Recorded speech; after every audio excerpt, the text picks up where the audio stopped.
Hello everyone, I am doctor Sneha Jha. I am a surgical gastroenterologist. आज हम बात करते हैं पीलिया के बारे में। पीलिया, जिसका मतलब जॉन्डिस, मरीज हमारे पास तब आते हैं जब उनका आंखों में पीलापन लगने लगता हो या पेशाब बहुत ही गाढ़े या समझ लीजिए सरसों के रंग जैसा आ रहा हो। कभी कभी शरीर में खुजली भी होती है और साथ में पेट का दर्द। पीलिया हमारी भाषा में दो तरीकों में डिवाइड होता है, मेडिकल पीलिया और फिर दूसरा ऑब्स्ट्रक्टिव पीलिया, या फिर किसी रुकावट की वजह से पीलिया। मेडिकल पीलिया का मेन कारण यही होता है कि लिवर में इन्फेक्शन हो गया, हेपेटाइटिस हो गया।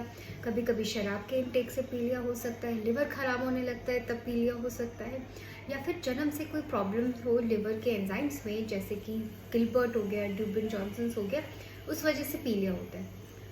और दूसरी तरीके का पीलिया ऑब्स्ट्रक्टिव जॉन्डिस हो गया। इसका मतलब कहीं तो पित्त की नलकी में कुछ रुकावट है, वो हो सकता है पथरी स्टोन्स की वजह से हो, किसी ट्यूमर की वजह से हो, कभी वॉर्म इन्फेस्टेशंस की वजह से हो, जिस वजह से पित्त जो लिवर प्रोड्यूस कर रहा है वो नीचे छोटी आंत में नहीं जा पा रहा है और इस वजह से शरीर में पीलिया का मात्रा बढ़ते जा रहा है। तो इस पीलिया में जनरली ऑपरेशन से या एंडोस्कोपी के माध्यम से कुछ ना कुछ इंटरवेंशन करना पड़ता है ताकि मरीज का पीलापन कम। तो ओपीडी में पेशेंट जो आते हैं पीलिया के, वो हमारे पास जनरली लेट इसलिए आते हैं क्योंकि वो कहीं कोई झाड़ फूँक करवा रहे हो, कोई किसी तरह की बद्धी पहन ली हो और उनको लगता है ये सब तरीक़ों से उनका पीलिया ठीक हो जाएगा। पर हमारी एक ही जनरली रिक्वेस्ट है आपसे, अगर आपके मरीज़ को पीलिया हो, कम से कम एक बार अपने डॉक्टर से संपर्क कर ले। ऐसी कोई चीज़ जिसका ऑपरेशन से इलाज उस समय संभव है, हो सकता है ये झाड़ फूँक के चक्कर में और इधर उधर जाने के चक्कर में वो बीमारी बढ़ जाए। और ये जो झाड़ फूँक से पीलिया कम होता है जनरली वायरल हेपेटाइटिस में होता है। उनका कोर्स ही वैसा होता है कि धीरे धीरे 4 से 5 दिन में धीरे धीरे वो पीलिया कम हो जाता है।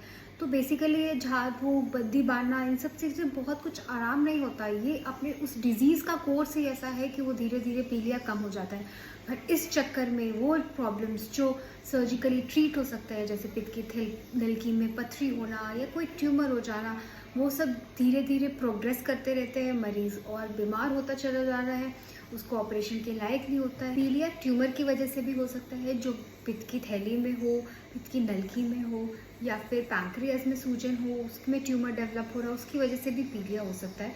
और अगर ये पीलिया जो अर्ली स्टेजेस में पकड़ा जाए तो उसका इलाज संभव है। इसीलिए as a surgical gastroenterologist I really want to request you कि अगर पीलिया है तो जाइए अपने डॉक्टर से संपर्क करें। कम से कम एक पेट का अल्ट्रासाउंड कराना ज़रूरी है, जस्ट टू रूल आउट कि कोई ऑब्स्ट्रक्शन की वजह से पीलिया नहीं।